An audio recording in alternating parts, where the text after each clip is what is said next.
नमस्कार, आप देख रहे हैं आज तक। आपके साथ मैं हूं सईद अंसारी। 2 बजे के इस बुलेटिन की शुरुआत हम बंगाल की खबर से कर रहे हैं, जहां हिंसा का दौर लगातार जारी है। विदेश राज्य मंत्री वी मुरलीधरन के काफिले पर मेदिनीपुर में हमला हुआ। केंद्र पहले से ही हिंसा पर चिंता जता चुका है। जांच के लिए 4 सदस्यों की टीम भी गठित कर चुका है गृह मंत्रालय। वो जितने भी हमले हुए हैं उनकी जांच करेगी। और अब केंद्रीय मंत्री के काफिले पर हमला होता है। कार पर ईंट पत्थर से हमला किया जाता है। लाठी डंडों से कम 50 गुंडों की टीम घेर लेती है और हमला कर देती है। ये तस्वीरें हम आपको दिखा रहे हैं जब केंद्रीय राज्य मंत्री मुरलीधरन का काफिला वहां से गुजर रहा था तो हमला हुआ। और सिर्फ अभी 24 घंटे हुए नहीं है शपथ ग्रहण को। कल इसी समय आपसे कुछ देर पहले, यानी कि 24 घंटे से कुछ ज्यादा वक्त हुआ, आप मान लीजिए, शपथ ग्रहण हो रहा था। राज्यपाल जगदीप धनखड़ ने ममता बनर्जी से कहा था कि आपकी प्राथमिकता होनी चाहिए कि आप हिंसा को रोकें। और ममता बनर्जी ने भी कहा था कि हम सख्त कार्रवाई करेंगे। सीधे लिए चलते हैं।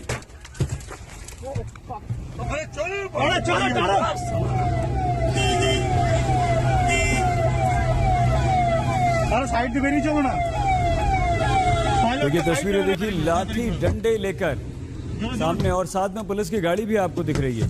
तो पुलिस को क्या कुछ कर नहीं रही, पत्थर बरसा देते हैं। एक केंद्रीय मंत्री की कार पर इस तरह से पत्थर बरसा दिया जाता है, उनके काफिले पर हमला कर दिया जाता है। और ये वो गाड़ी के शीशे टूटे हुए गवाह हैं इस बात के। लाठी डंडों से लैस गुंडे न सिर्फ ईंट पत्थर से हमला करते हैं बल्कि लाठियों से हमला कर देते हैं। ये बेहद डरावना है, भयावह है। ममता बनर्जी की शपथ लेने के 24 घंटे बाद ये हालत है।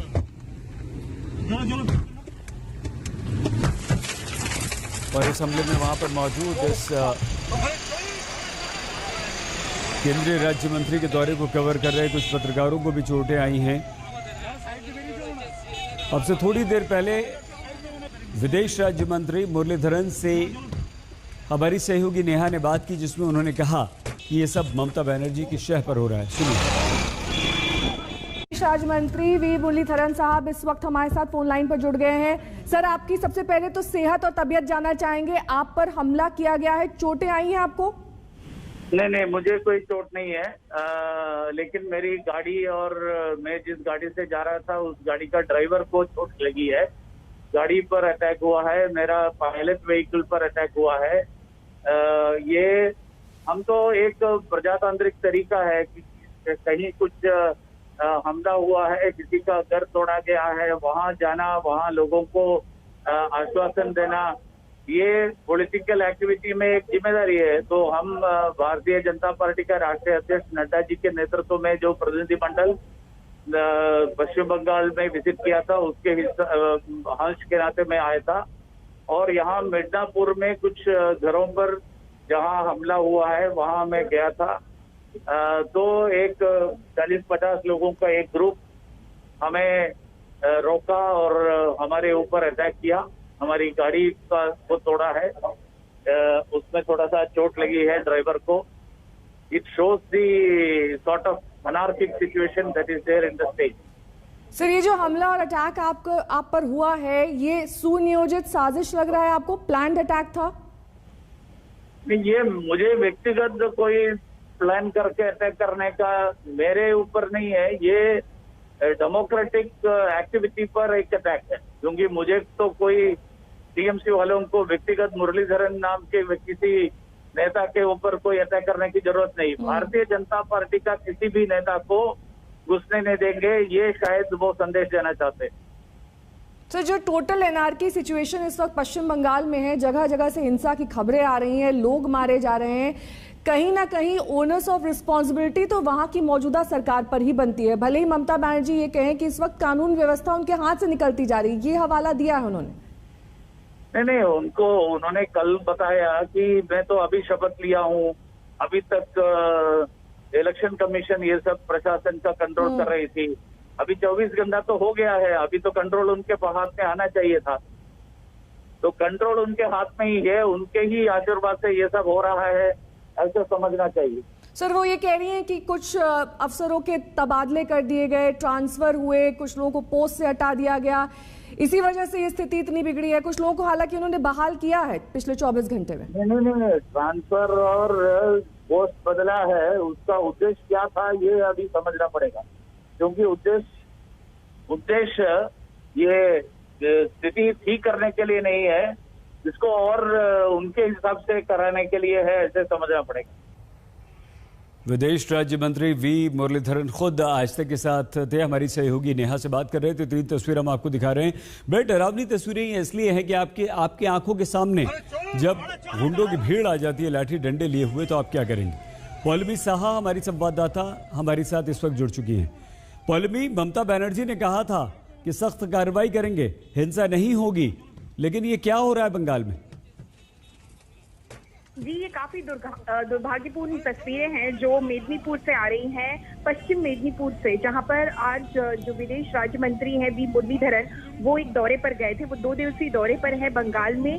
कल कलकत्ते में थे और आज वो वहां पर गए हैं क्योंकि पार्टी का उनको इंस्ट्रक्शन था कि वहां पर जाइए, आप कार्यकर्ताओं से मिलिए, उनसे बात कीजिए और जो हिंसा हो रही है उसकी जो रिपोर्ट है वो आकर फिर पार्टी को दीजिए। तो वो उसी काम के चक्कर में वो वहां गए हुए थे और वहां पर टूर कर रहे थे और लोगों से मिल रहे थे। इसी वक्त अचानक ही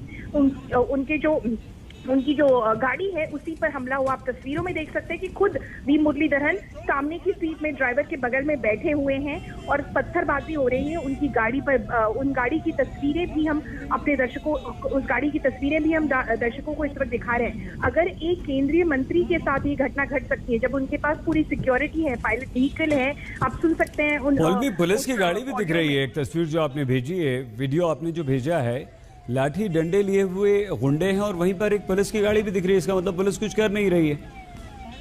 ये बीजेपी का भी कहना है कि काफी ऐसे इंसिडेंट्स ऐसे हो रहे हैं जहां पर पुलिस मूक दर्शक बनी खड़ी हुई है। यही शुभेंदु अधिकारी का भी कहना था जब हल्दिया में वो गए थे आखिर रात को 2 तारीख को अपना विनिंग सर्टिफिकेट लेने, और उनके काफिले पे भी हमला हुआ था और वहां से उनको भगा दिया गया था। वो पहली बार जब गए थे वो नहीं ले पाए थे अपना सर्टिफिकेट, वो 2 मिनट में ही वहां से निकल गए थे और वो हमला हमने खुद देखा था। उस वक्त भी बीजेपी का कहना था कि पुलिस जो है वो एक मूक दर्शक की तरह खड़ी है और किसी तरह से इन हिंसा की वारदातों को रोकने की कोशिश नहीं कर रही है।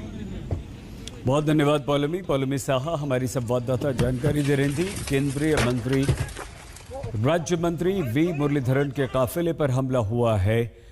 हम आगे बढ़ते हैं और दूसरी लहर से तो कोरोना की जूझ ही ले रहे हैं, तीसरी लहर क्या और खतरनाक होगी।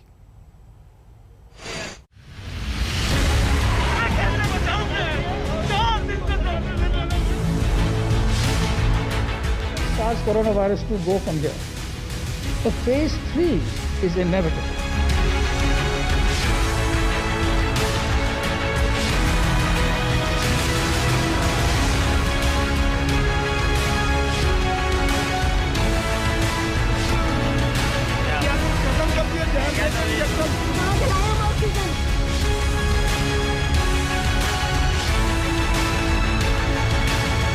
बोल रहा है कि ऑक्सीजन अवेलेबल है, सब बोल रहे हैं।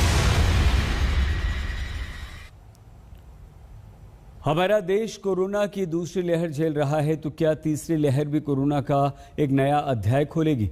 डॉक्टर्स, वैज्ञानिक अपनी रिपोर्ट्स में यही इशारा कर रहे हैं। आज की सुनवाई में अदालत ने भी, सुप्रीम कोर्ट ने भी वैज्ञानिक रिपोर्ट के आधार पर पूछा कि थर्ड वेव पर हम आपसे पूछ रहे हैं कि आप क्या तैयारी कर रहे हैं। तैयारी करते हैं अगर आज हम, तभी हम तीसरी वेव को संभाल पाएंगे।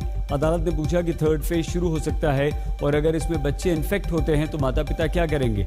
सरकार को इस बारे में सोचना चाहिए, सरकार को प्लान बनाना चाहिए। अदालत ने कहा कि थर्ड वेव के लिए भी हमारे पास मैन पावर नहीं है। क्या हम फ्रेश ग्रेजुएट डॉक्टर्स और नर्स का उसमें इस्तेमाल कर सकते हैं? थर्ड फेज में डॉक्टर्स और नर्स थक चुके होंगे, तब हम क्या करेंगे? कोई बैकअप हमें तैयार करना होगा। तो 1 लाख 2.5 लाख नर्स घर में बैठे हुए हैं, डॉक्टर 1 लाख हैं, 2.5 लाख नर्स हैं, तो क्यों ना इनका इस्तेमाल किया जाए?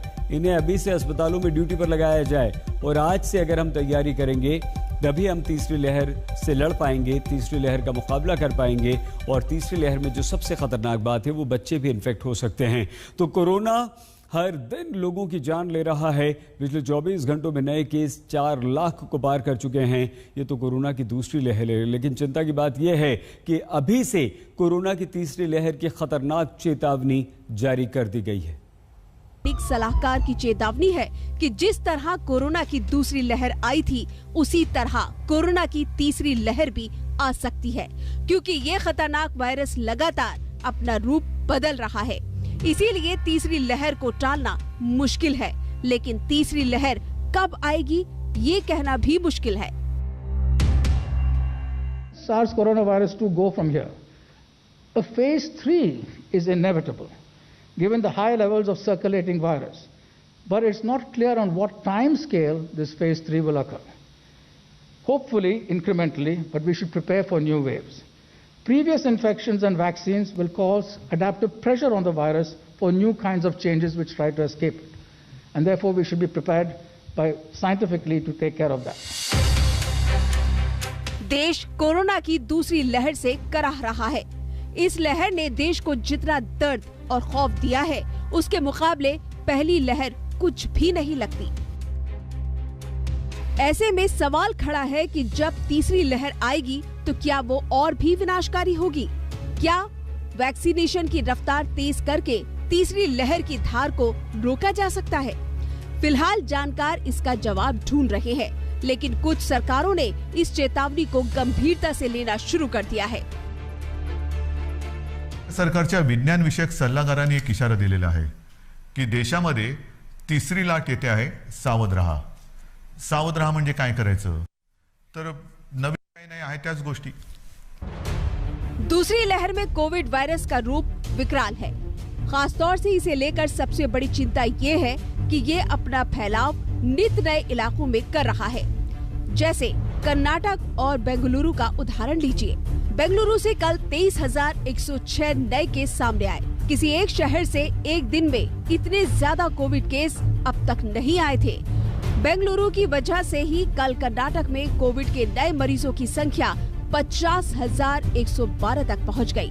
राज्यों में 346 लोगों की कल कोरोना से मौत हो गई। इसी तरह अप्रैल के महीने में महाराष्ट्र, दिल्ली, यूपी, छत्तीसगढ़, पंजाब, मध्य प्रदेश में कोरोना के केस में तेजी से उछाल दर्ज हुआ था। लेकिन इन इलाकों में अब कोरोना का ग्राफ गिर रहा है, जबकि कर्नाटक, पश्चिम बंगाल, बिहार, केरल और उत्तराखंड जैसे राज्यों में मामले बढ़ते जा रहे हैं। दूसरी लहर में अहम चिंता ये बनकर आई है कि जब कोविड केस कम होते दिखते हैं, तभी ये अचानक बढ़ जाता है। देश के पिछले 5 दिनों के मामले देख लीजिए। जहां पूरा देश कोरोना की दूसरी लहर से लड़ाई लड़ रहा है, वहां चिंतित करने वाला एक ट्रेंड और है जिसने परेशानी बढ़ा दी है। ट्रेंड ये कि मामले अचानक कम होते होते दोबारा रफ्तार पकड़ने लगते हैं। मसलन 1 मई को 4,01,000 मामले देश भर से आए, जो कि 2 से लेकर 5 मई के बीच कम होकर 3,57,000 तक आ गया। लेकिन दोबारा मामलों ने रफ्तार पकड़ी और 6 मई को जो आंकड़ा आया वो 4,12,000 से ऊपर पहुंच गया। हमने पिछली बार डिस्कस किया था कि कुछ स्टेट्स में हमें अर्ली साइंस ऑफ प्लेटोइंग और केसेस का डिक्रीज भी दिखाई दे रहा है। उसके तहत हम देखते हैं तो पाते हैं कि महाराष्ट्र में केसेस में रिडक्शन नोट किया गया है। इसी तरह उत्तर प्रदेश में भी, दिल्ली में भी कुछ केसेस में रिडक्शन नोट किया जा रहा है। साफ है कोरोना की दूसरी लहर देश के लिए विनाशकारी साबित हो रही है। ऐसे में जरूरी है सावधानी। अगर तीसरी लहर रोकी नहीं जा सकती तो कम से कम इससे होने वाले विनाश की दर को तो सावधानी और एहतियात से रोका ही जा सकता है। तो आप रहिए सावधान। दिल्ली से मिलन शर्मा के साथ आज तक bureau.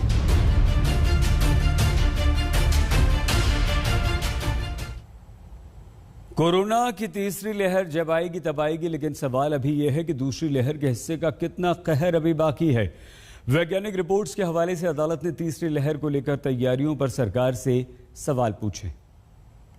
SARS coronavirus to go from here.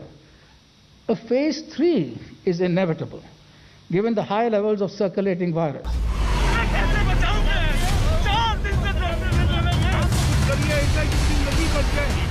Corona की तीसरी लहर आएगी, लेकिन कब? इस सवाल का जवाब पाने के लिए पहले ये जानना जरूरी है कि दूसरी लहर की पीक कब आएगी, क्योंकि दूसरी लहर पीक पर पहुंचने के बाद ही उसमें गिरावट शुरू होगी और उसके बाद ही तीसरी लहर का खतरा शुरू होगा। आज तक ने एम्स के डायरेक्टर रणदीप गुलेरिया से पिछले दिनों यही सवाल किया। देखिए उनका जवाब। देखिए, अगर हम देखें तो एक हमारा देश बहुत बड़ा देश है, इसलिए हम कई अलग अलग क्षेत्र अलग अलग टाइम पे पीक करेंगे। अगर हम अभी वेस्ट इंडिया की बात करें तो वहाँ पे केसेस स्टेबलाइज होके कुछ हद तक कम होने शुरू हुए हैं। तो महाराष्ट्र में तो अब ऐसा लगता है जैसे पीक आ गया है। अगर हम सेंट्रल इंडिया की बात करें, दिल्ली और आसपास के क्षेत्र की, तो उसमें मुझे लगता है अभी कुछ दिन और लगेंगे। हो सकता है कि मिडिल ऑफ दिस मंथ तक शायद पीक आ जाए, लेकिन ये डिपेंड करता है कि हम लोग कितना कोविड अप्रोप्रिएट बिहेवियर मेंटेन करते हैं जिससे वायरस को आगे फैलने ना दें। लेकिन डर यही है कि फिर जो पैंडेमिक है थोड़ा ईस्ट इंडिया की तरफ ना फैले, कि वहाँ पे केसेस बढ़ना शुरू हो। असम और बंगाल में देखें तो वहाँ पे अभी केसेस बढ़ने शुरू हुए हैं, तो ये भी एक चिंता का विषय है। तो मेरा ये मानना है कि पीक जो है वो हर एक अलग अलग एरियाज में थोड़ा से अलग अलग टाइम में आएगा, लेकिन अगर हम पूरी तरह से कोविड अप्रोप्रिएट बिहेवियर निभाएं तो अगले इस महीने के एंड तक केसेस कम हो जाने चाहिए।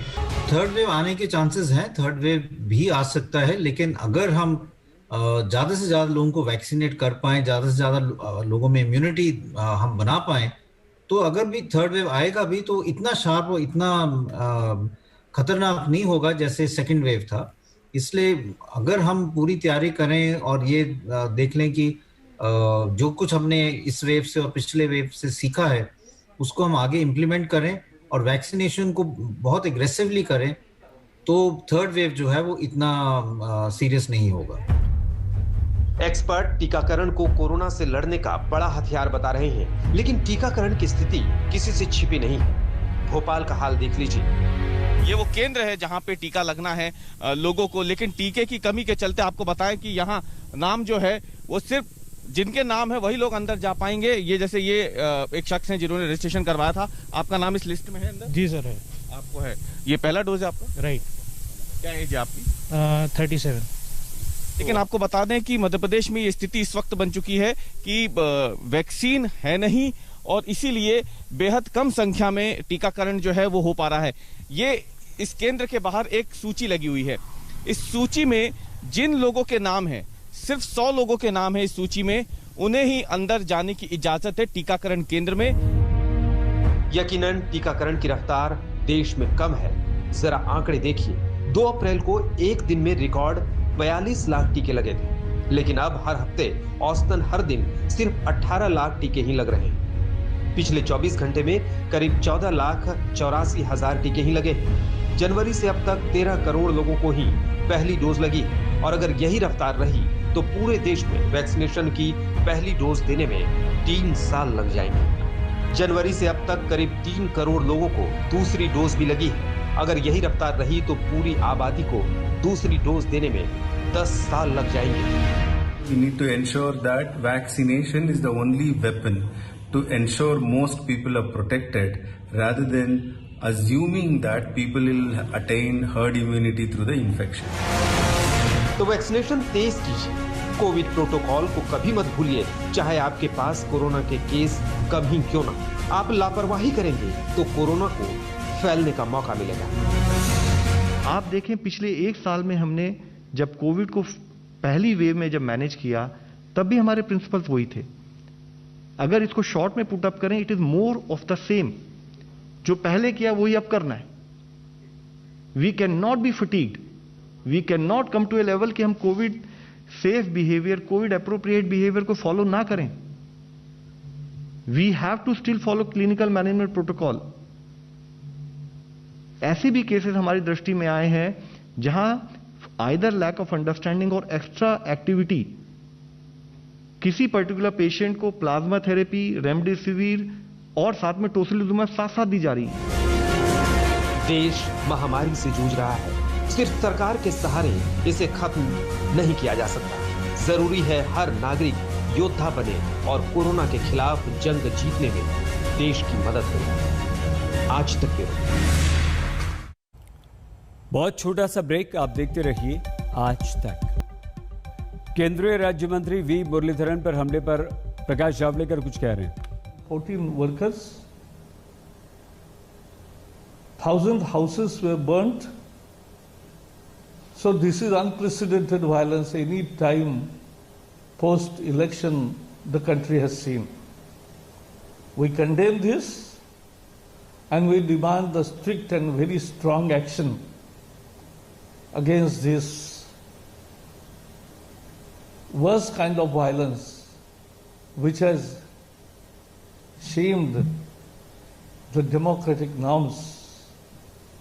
After victory, if they are so arrogant and if they are doing this, this shows that what Mamata was speaking before the election, that after 3 days of election and result, all the forces will go back.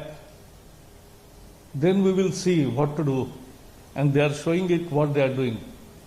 This is nothing but state-sponsored violence. We condemn this, and there has to be special measures to tackle the situation and bring the culprit to books. This is our demand.